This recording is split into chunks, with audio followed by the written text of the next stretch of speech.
Hello बच्चों, आज हम पढ़ेंगे गैल्वेनोमीटर और हमारा ये लेक्चर दो हिस्सों पर मुश्तमिल होगा।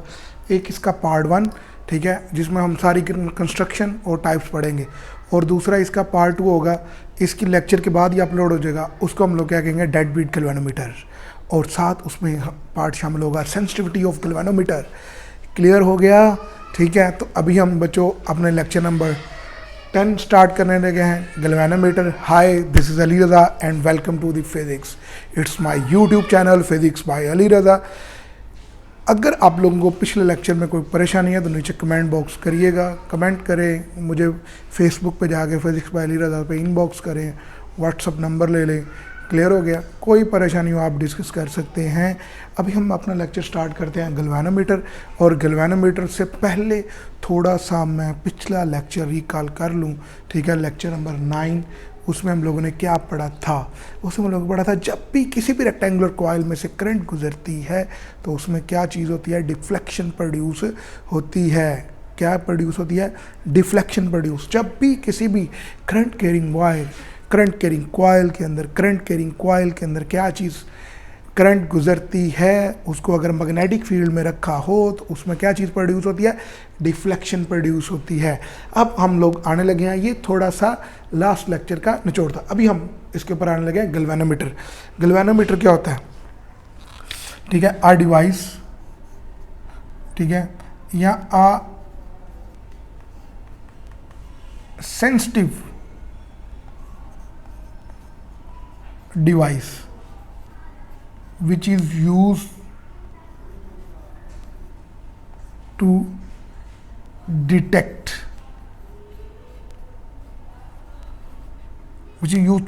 the passage of current। ठीक है, क्यों मुर्शिद बुजुर्ग और बैक बेंचर्स? क्लियर हो गया? एक ऐसी डिवाइस जो क्या करती है, करंट के पैसेज को डिटेक्ट करने के लिए क्या होती है, यूज़ होती है। उसको हम लोग क्या कहते हैं? गैल्वेनोमीटर कहते हैं। क्लियर हो गया? अब यहाँ पर देखिए ज़रा, इसका प्रिंसिपल क्या है। इसका प्रिंसिपल ये है, ठीक है, torque in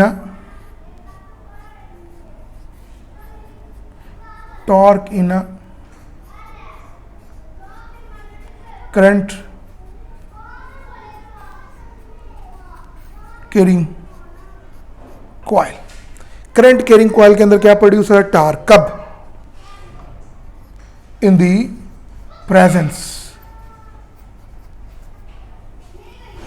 presence of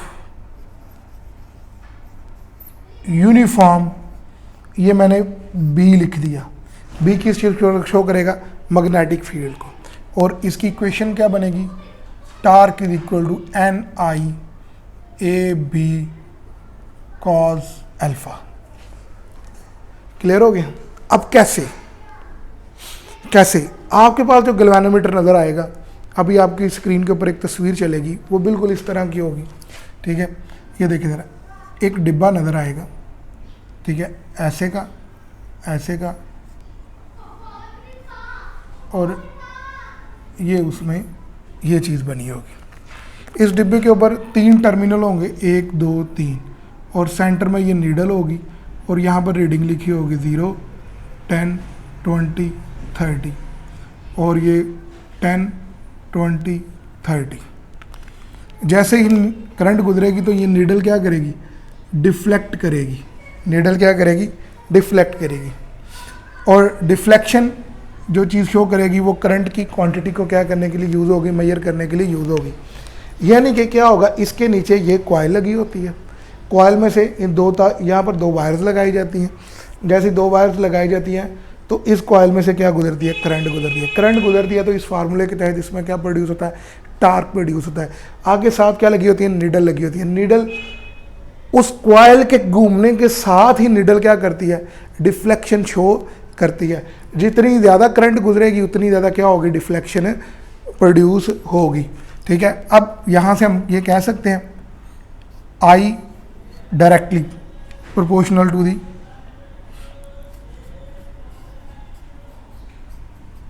deflection, और ये चीज़ डायरेक्टली प्रोपोर्शनल किसके हैं? टार्क के, और यही चीज़ डायरेक्टली प्रोपोर्शनल क्या है, रीडिंग के।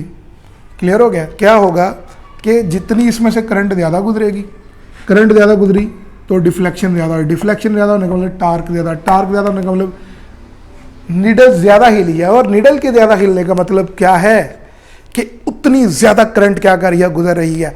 अगर नीडल कम डिफ्लेक्शन दे रही है, इसका मतलब करंट की अमाउंट कम है, और अगर क्या है नीडल ज़्यादा डिफ्लेक्शन दे रही है तो इसका मतलब क्या है, करंट की अमाउंट क्या है, ज़्यादा।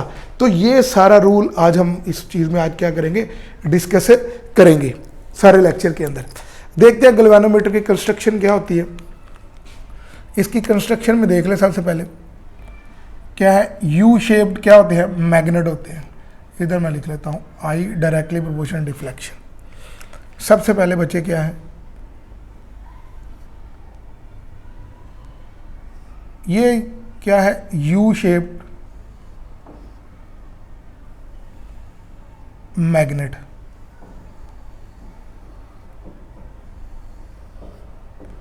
और यहां पर ये देखिएगा,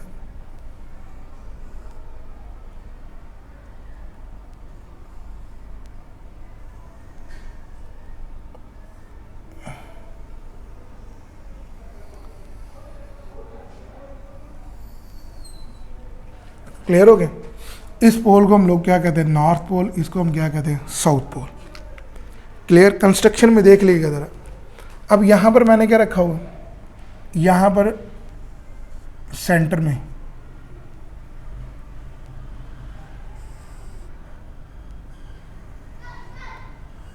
डी, डी किस चीज़ को कहते हैं, D stand for disc of iron और आयरन कोर। ये हमने क्या रखी, आयरन कोर। इस आयरन कोर के ऊपर मैंने क्या किया हुआ है,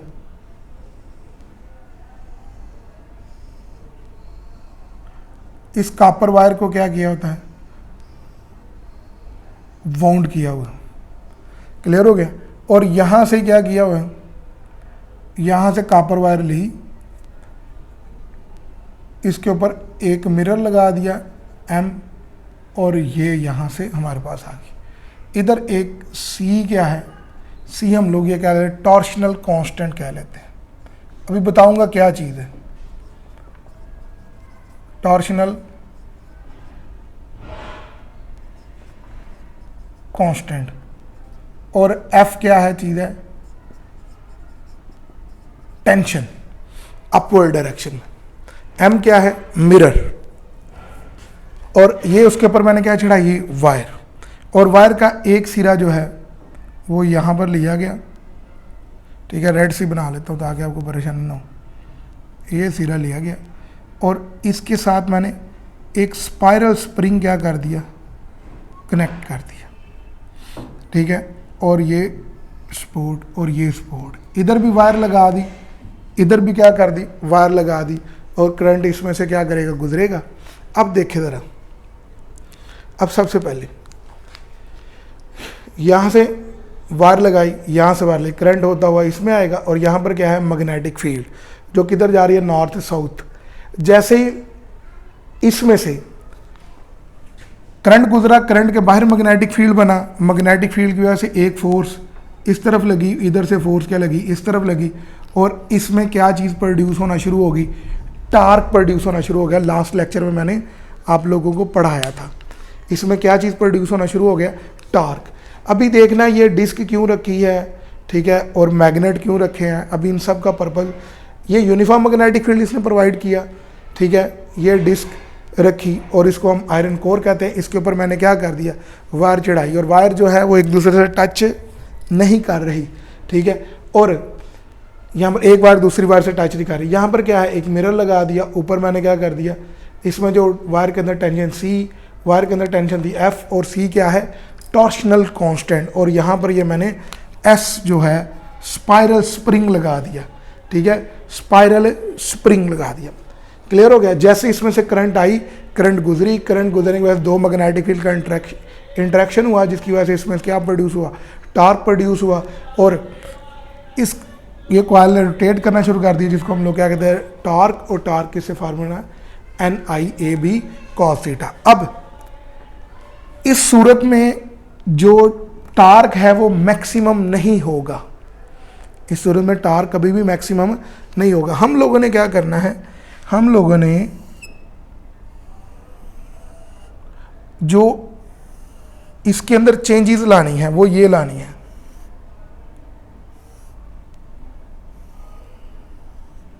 ये चेंजेस लेके आनी है, ठीक है, कि हमने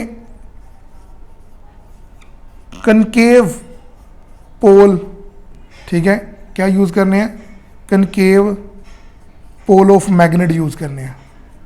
मैग्नेट कौन सा होना चाहिए, कनकेव पोल।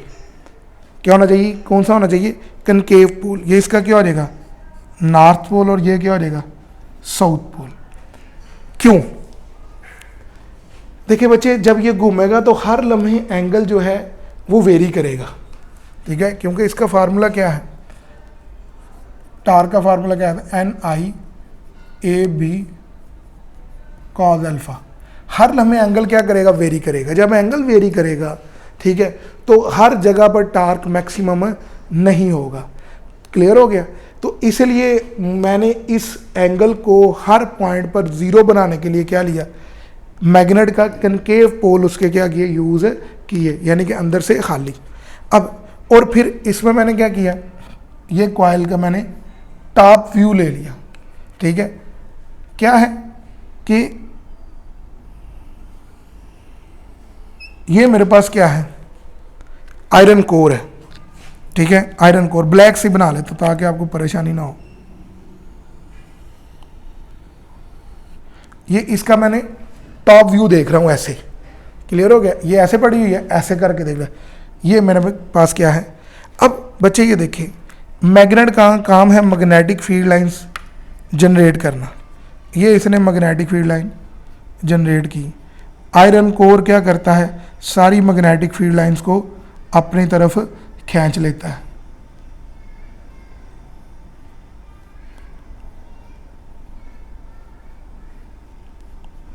क्लियर हो गया, आयरन कोर।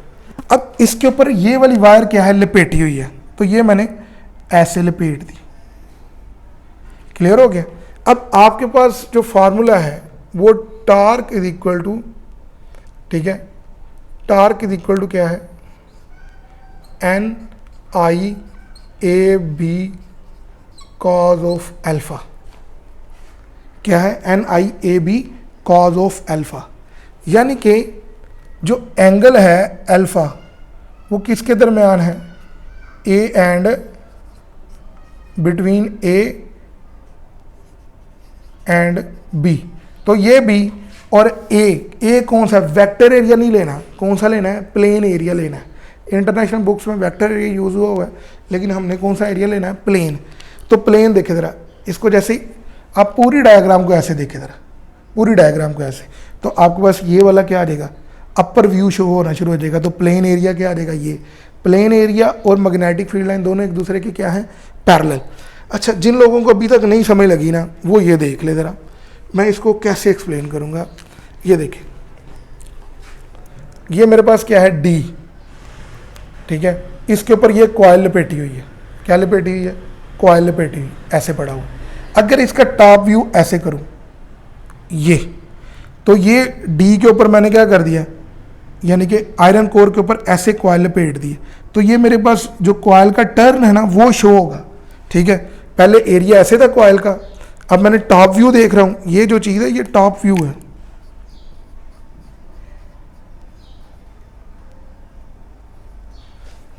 टॉप व्यू, तो ये देखिए ये चीज़, और जैसे मैंने इसे तिरछा किया तो ये चीज़, तो अब टॉप व्यू में ये चीज़ मुझे नज़र आने की, ये डिस्क है, ये वाली सारी, ये डिस्क, इसके ऊपर कॉइल ऐसे लपेटी होगी। जैसे इसको ऐसे करूँगा तो कॉइल ऐसे लपेटी आ जाएगी, ठीक है, और ये अंदर वाली डिस्क यानी कि आयरन कोर, ये चारों मार्कर, ये आयरन कोर ऐसे। क्लियर हो गया। अब यहाँ से देखें, इसमें क्या हुआ, इसका एरिया, ये सारा एरिया ये वाला, और मैग्नेटिक फील्ड लाइन जो इस तरह गुजरी है, सारी क्या हो गई हैं, पैरेलल हो गई हैं, ठीक है। जैसे ये पैरेलल हुई तो इनके दरमियान टॉर्क इज इक्वल टू क्या आ जाएगा, ए बी और कॉज ऑफ अल्फ़ा क्या आ जाएगा 0, तो ये 0। एक तो ये क्या हुई, पैरेलल होगी, ठीक है, एक चीज़ ये होगी। दूसरी, जब आयरन पड़ा होता है तो सारी मैग्नेटिक फील्ड लाइंस क्या होता है, आयरन जो होता है मैग्नेटिक फील्ड लाइंस को अट्रैक्ट करता है। मसलन अगर सारी मैग्नेटिक फील्ड ऐसे जा रही है ना, दरमियान में आयरन का पीस रख दिया, तो सारी मैग्नेटिक फील्ड लाइंस ऐसे आयरन की तरफ क्या होंगी, आयरन की तरफ क्या होंगी, डिफ्लेक्ट हो जाएंगी। क्लियर हो गया, आयरन की तरफ क्या हो जाएंगी, डिफ्लेक्ट। ठीक है, एक एग्जांपल देने लगा हूँ, मर्दों के बाज़ार में कोई खूबसूरत लड़की जा रही हो तो सारे मर्द क्या करना शुरू कर देते हैं, उस तरफ क्या होना शुरू हो जाएगा, डिफ्लेक्ट होना शुरू हो जाएंगे। इस तरह मैग्नेटिक फील्ड लाइंस क्या कर रही हैं, गुजर रही हैं, दरमियान में आयरन का पीस रख दिया तो सारी की सारी मैग्नेटिक फील्ड लाइन आगे गुजरने की बजाय उसकी तरफ, उस आयरन पीस की तरफ डिफ्लेक्ट होना शुरू हो जाएंगी। क्यों बैक बेंचर्स, इनको ये एग्जाम्पल बड़ी अच्छी लगी। अच्छा जी, अब यहाँ से देखिए तो ये सारी की सारी क्या होंगी, इस तरफ डिफ्लेक्ट होना शुरू हो जाएंगी।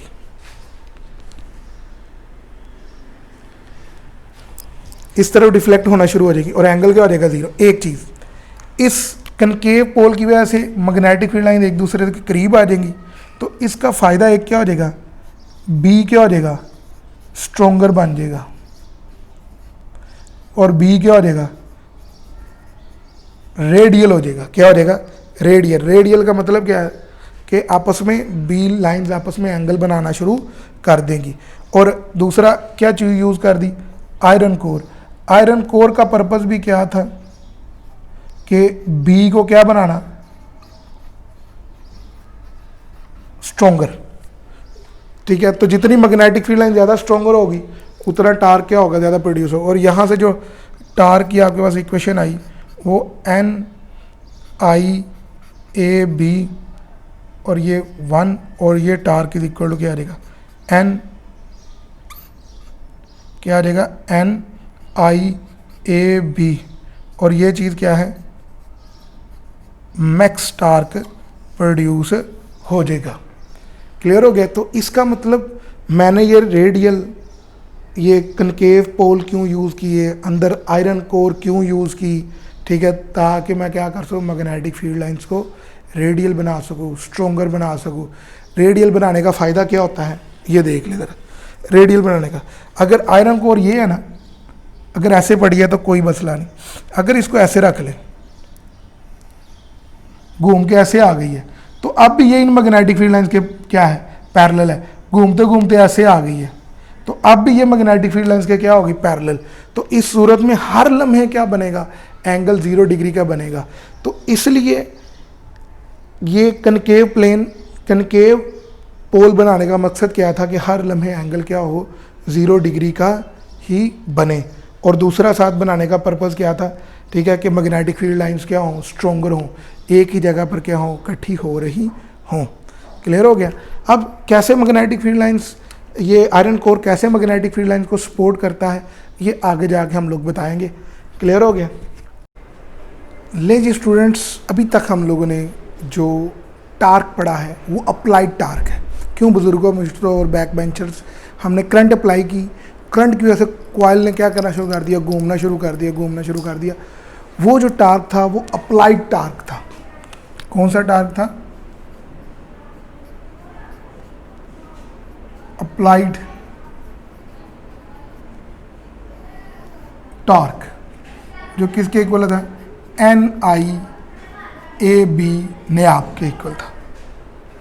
क्लियर हो गया। करंट गुजरी, मैं इसकी डायग्राम फिर बनाने लगा हूँ, ठीक है, यहाँ पर बना देता हूँ ताकि आप लोगों को परेशानी ना हो।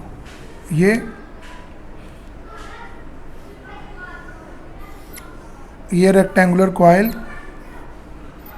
ठीक है, और यहाँ से नीचे स्पाइरल स्प्रिंग। जैसे ही यहाँ से करंट आई, इसको मैग्नेटिक फील्ड में रखा था, इसने घूमना शुरू कर दिया। मैं डायग्राम नहीं बनाने लगा, नए और तरीके से। इंटरनेशनल ये गैल्वेनोमीटर की डायग्राम ऐसे बनी होती है।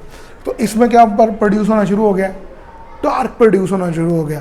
वो टार्क किसकी वजह से, करंट की वजह से था, इसलिए उसे हमने नाम क्या दे दिया, अप्लाइड टार्क। और कॉस 0 क्यों होता है ये भी हमने पहले पढ़ चुके हुए हैं, ठीक है। अभी हम लोग देखेंगे, ये तो अप्लाइड टार्क, ठीक है, अब यहाँ से देखिए ज़रा, इसकी मैं एग्जाम्पल कराने लगा हूँ।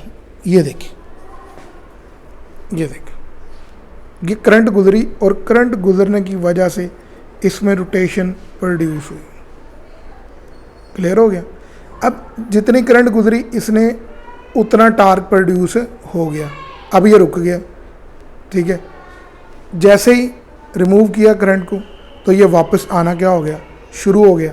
ये था अप्लाइड टार्क।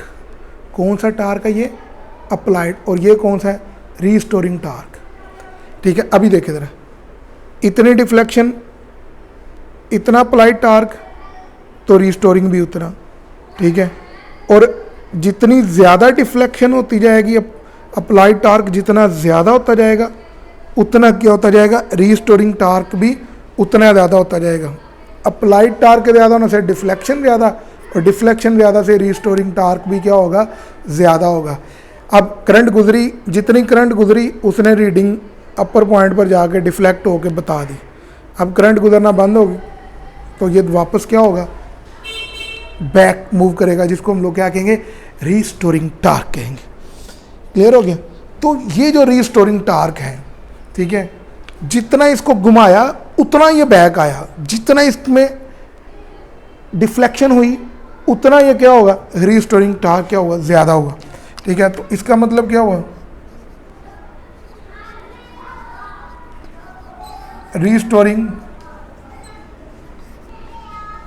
टार्क वो डायरेक्टली प्रोपोर्शनल है डिफ्लेक्शन के। और डिफ्लेक्शन किसे हम क्या कहते हैं, थीटा से। अभी थोड़ी देर पहले हम लोगों ने यहाँ पर ही नोट किया था। अच्छा, जैसे इसको ख़त्म किया तो ये मेरे पास क्या आ जाएगा, रीस्टोरिंग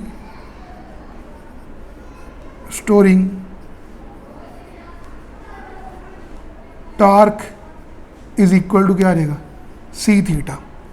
आज सी यहाँ पर क्या है, सी मेरे बच्चों क्या है, टॉर्शनल कांस्टेंट है। क्या है, टॉर्शनल कांस्टेंट। क्या है, टॉर्शनल कांस्टेंट, यानी कि ये वायर जिसकी बनी हुई है ना, ठीक है, उस मटेरियल के ऊपर ये डिपेंड करता है। इट्स वैल्यू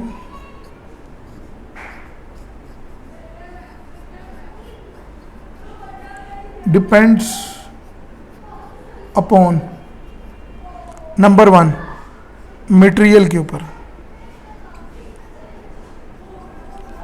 नंबर 2 लेंथ और रेडियस। जितनी वायर बारीक होती जाएगी इसकी वैल्यू उतनी क्या होती जाएगी, कम होती जाएगी। जितनी वायर की लंबाई कम होती जाएगी सी की वैल्यू क्या होगी, उतनी कम होगी। क्लियर हो गया। एक मोटी वायर हो और एक क्या हो, बारीक वायर हो। ठीक है, तो मोटी वायर का जो सी होगा, ठीक है, वो ज़्यादा होगा टॉर्शनल कांस्टेंट, और बारीक वायर का सी क्या होगा, कम होगा। चले इसको उसमें देखेंगे, क्या नाम, सेंसिटिविटी ऑफ गैल्वेनोमीटर में देखेंगे। क्लियर हो गया। तो एट इक्विलिब्रियम पे क्या होगा,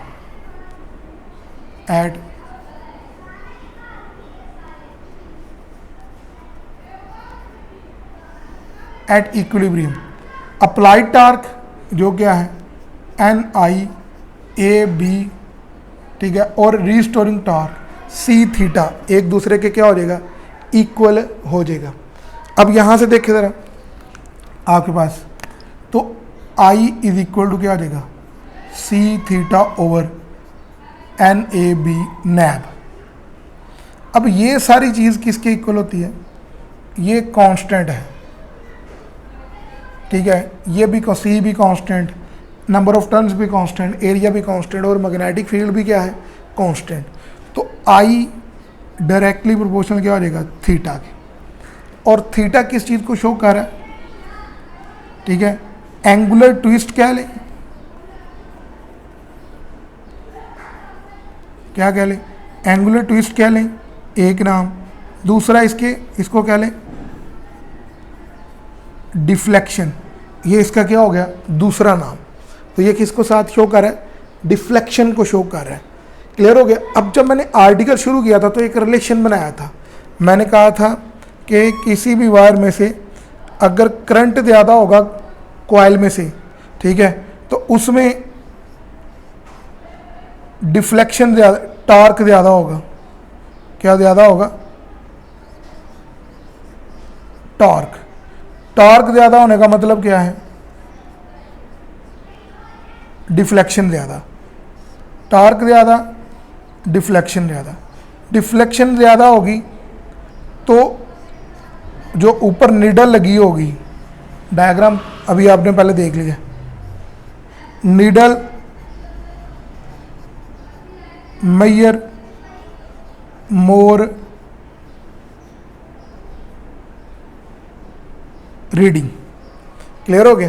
तो अभी ये देखिए, करंट ज़्यादा, टॉर्क ज़्यादा, टॉर्क ज़्यादा, डिफ्लेक्शन ज़्यादा। डिफ्लेक्शन ज़्यादा होगी तो मोर रीडिंग, और मोर रीडिंग का मतलब क्या है? थीटा क्या है? वो ज़्यादा है। ठीक है, तो आई डायरेक्टली प्रोपोर्शनल किसकी हो जाएगा बच्चे? थीटा के। यही हम लोगों ने क्या करना था? प्रूव करना था कि गैल्वेनोमीटर के अंदर से जब भी करंट गुजरती है तो उसमें डिफ्लेक्शन प्रोड्यूस होती है, और वो डिफ्लेक्शन जो है डायरेक्टली प्रोपोर्शनल किसकी होती है? उसमें जो ट्विस्ट प्रोड्यूस हो रहा होता है। अब हमारा पर्पस क्या है? इस डिफ्लेक्शन को क्या करना? मेजर करना। इस डिफ्लेक्शन को क्या करना? मेजर करना। क्या चीज़ पर्पस है? डिफ्लेक्शन को मेजर करना। किस चीज़ को मेजर करना? डिफ्लेक्शन। करंट कम गुजरेगी, कम डिफ्लेक्शन होगी। करंट ज़्यादा गुजरेगी, डिफ्लेक्शन ज़्यादा होगी। क्लियर हो गया? तो इसका मतलब क्या है? जो गैल्वेनोमीटर जो डब्बा आप लोगों को मैं दिखा रहा था उसके ऊपर नीडल है, अगर करंट ज़्यादा गुजरी तो ज़्यादा वो डिफ्लेक्ट होगी, करंट कम गुजरी तो कम डिफ्लेक्ट होगी। लेकिन आपने देखा होगा जीरो की इस तरफ भी रीडिंग है, अगर करंट की डायरेक्शन उल्ट कर दी जाए तो रीडिंग भी क्या हो जाएगी? रिवर्स हो जाएगी, माइनस में हो जाएगी। लेकिन डिफ्लेक्शन जो है वो करंट की मैग्नीट्यूड के क्या रहेगी? डायरेक्टली प्रोपोर्शनल ही रहेगी। अभी हम लोग इसकी डिफ्लेक्शन मेजर करने का तरीका देखने लगे हैं। किस चीज़ का तरीका देखने लगे हैं? डिफ्लेक्शन मेजर करने का तरीका। ठीक है, तो उस तरीके के अंदर सबसे पहले आ जाएगा जो चीज़ आएगी उसे हम क्या कहेंगे? लैंप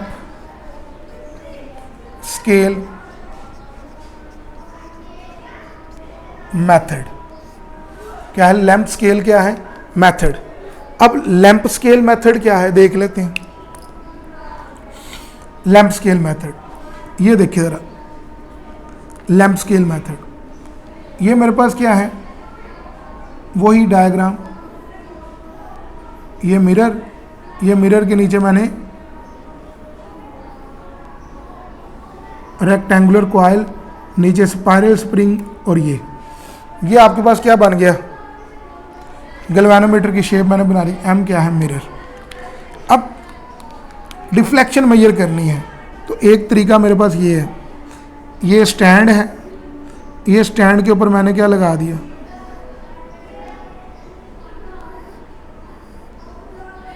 लैंप लगा दिया। लैंप से लाइट ये निकली, ठीक है, और इधर मैंने क्या लगा दिया?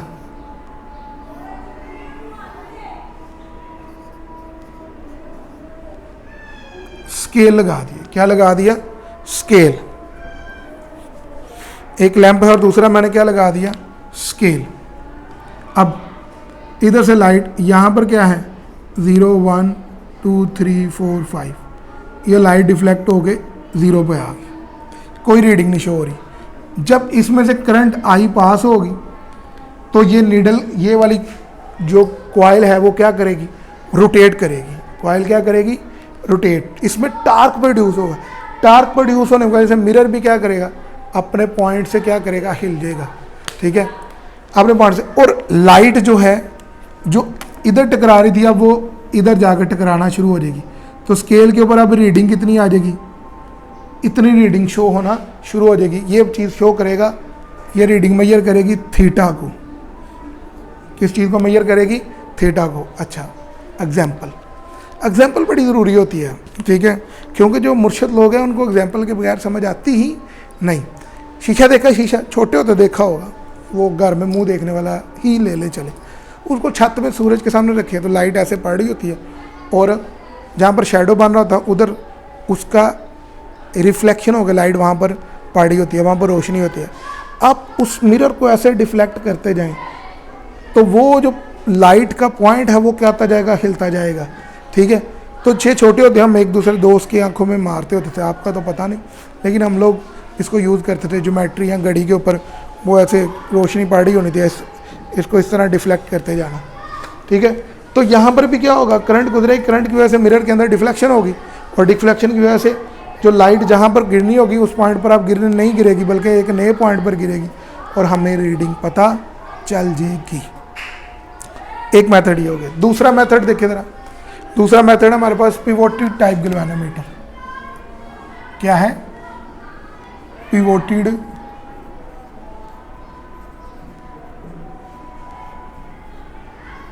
टाइप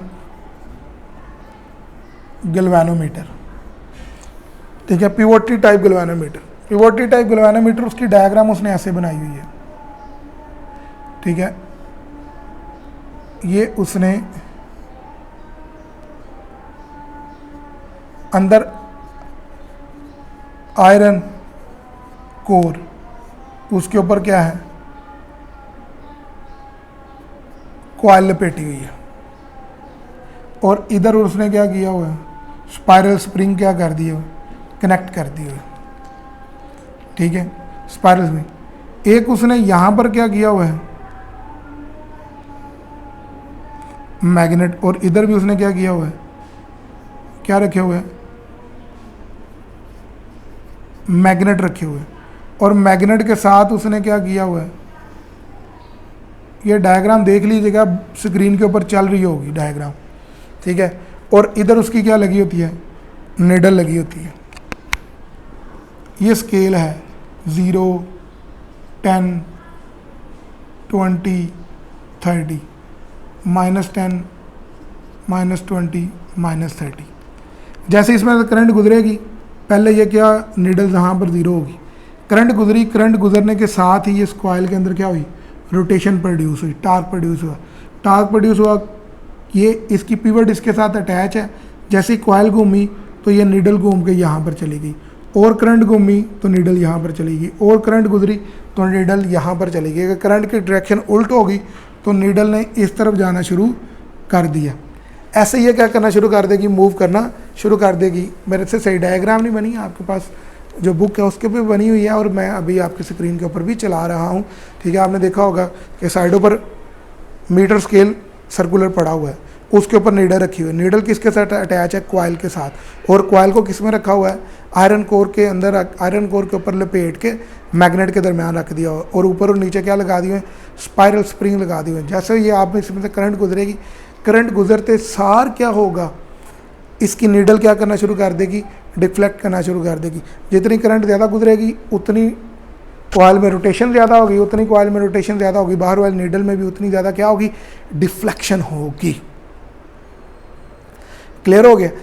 इस तरह के गैल्वेनोमीटर को हम लोग क्या कहते हैं, पिवोटेड टाइप गैल्वेनोमीटर या वेस्टर्न टाइप गैल्वेनोमीटर कहते हैं। अगर आप लोगों को मेरा लेक्चर पसंद आया तो काइंडली लाइक करें, शेयर करें, और मेरे चैनल को सब्सक्राइब करें, ठीक है, और दूसरे लोगों तक भी शेयर करें। अगर आप लोगों को इस लेक्चर से रिलेटेड कोई भी प्रॉब्लम है तो नीचे कमेंट में लिखिएगा, मुझे व्हाट्सअप करिएगा, मेरे Facebook page physics by Ali Raza के ऊपर वो क्वेश्चन शेयर करिएगा। इंशाल्लाह आपको विदिन 24 आवर आंसर ज़रूर मिलेगा।